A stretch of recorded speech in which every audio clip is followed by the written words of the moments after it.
Back KPSC ಅಧ್ಯಕ್ಷ ಶಿವಶಂಕರಪ್ಪ ಸಾಹುಕಾರ್ ಅವರನ್ನು ಅಮಾನತು ಮಾಡಲಾಗಿದೆ. ಸಂಪುಟದ ಶಿಫಾರಸ್ಸಿನ ಮೇರೆಗೆ ಶಿವಶಂಕರಪ್ಪ ಅವರ ವಿರುದ್ಧ ಕ್ರಮ ಆಗಿದೆ. ಕೆಪಿಎಸ್ಸಿ ಅಧ್ಯಕ್ಷರಾಗಿದ್ದಂತಹ ಶಿವಶಂಕರಪ್ಪ ಅವರು ಎರಡನೇ ಸಲ ಅಮಾನತಾಗಿದ್ದಾರೆ. ಸೆಕೆಂಡ್ ಟೈಮ್ ಇದು.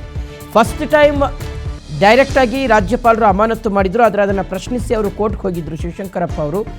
ಆದರೆ ಕೋರ್ಟ್ ರಾಜ್ಯಪಾಲರ ಆದೇಶಕ್ಕೆ ತಡೆ ಕೊಟ್ಟು ಒಂದು ಮಾತನ್ನು ಹೇಳಿತ್ತು.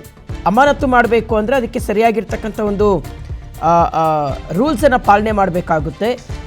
ಕ್ಯಾಬಿನೆಟ್ ಮೀಟಿಂಗ್ನಲ್ಲೇ ಅವರ ಅಮಾನತಿನ ಆದೇಶವನ್ನು ಹೊರಡಿಸಬೇಕಾಗುತ್ತೆ ಅಂತ ಹೇಳಿತ್ತು. ಸೊ ಅದರಂತೆ ತೀರಾ ಇತ್ತೀಚೆಗೆ ನಡೆದಂಥ ಕ್ಯಾಬಿನೆಟ್ ಮೀಟಿಂಗ್ನಲ್ಲಿ ಶಿವಶಂಕರಪ್ಪ ಸಾಹುಕಾರ್ ಅವರನ್ನು ಅಮಾನತು ಮಾಡುವಂಥ ನಿರ್ಣಯವನ್ನು ತೆಗೆದುಕೊಳ್ಳಲಾಯಿತು. ಅದಾದಮೇಲೆ ಅದನ್ನು ಲೋಕಭವನಕ್ಕೆ ಕಳುಹಿಸಲಾಯಿತು. ಈಗ ರಾಜ್ಯಪಾಲರು ಎರಡನೇ ಸಲ ಅಮಾನತನ್ನು ಮಾಡಿದ್ದಾರೆ, ಸಸ್ಪೆಂಡನ್ನು ಮಾಡಿದ್ದಾರೆ.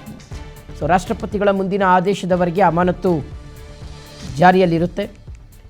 ಕೆಪಿಎಸ್ಸಿಯಲ್ಲಿ ನಡೆದಂತಹ ಭ್ರಷ್ಟಾಚಾರ ಅಕ್ರಮಕ್ಕೆ ಸಂಬಂಧಪಟ್ಟಂತೆ ಸ್ವಂತ ತನ್ನ ಮಗಳಿಗೆ ಹುದ್ದೆಯನ್ನು ಕೊಡಿಸೋದರ ವಿಚಾರದಲ್ಲಿ ನಕಲಿ ದಾಖಲೆಗಳನ್ನು, ಜಾತಿ ಮತ್ತು ಆದಾಯ ಪ್ರಮಾಣ ಪತ್ರವನ್ನು ನಕಲಿಯಾಗಿ ಸೃಷ್ಟಿ ಮಾಡಿದ್ದಾರೆ ಅನ್ನುವ ವಿಚಾರಕ್ಕೆ ಸಂಬಂಧಪಟ್ಟಂತೆ ಮತ್ತು 400 ಪಶು ವೈದ್ಯಾಧಿಕಾರಿಗಳ ನೇಮಕಕ್ಕೆ ಸಂಬಂಧಪಟ್ಟಂತೆ ಆದಂತಹ ಒಂದು ಅಕ್ರಮಕ್ಕೆ ಸಂಬಂಧಪಟ್ಟಂತೆ ಇದು ದೊಡ್ಡ ಮಟ್ಟದಲ್ಲಿ ರಾಜ್ಯದಲ್ಲಿ ಚರ್ಚೆಗೆ ಅವಕಾಶವನ್ನು ಮಾಡಿಕೊಟ್ಟಿದೆ.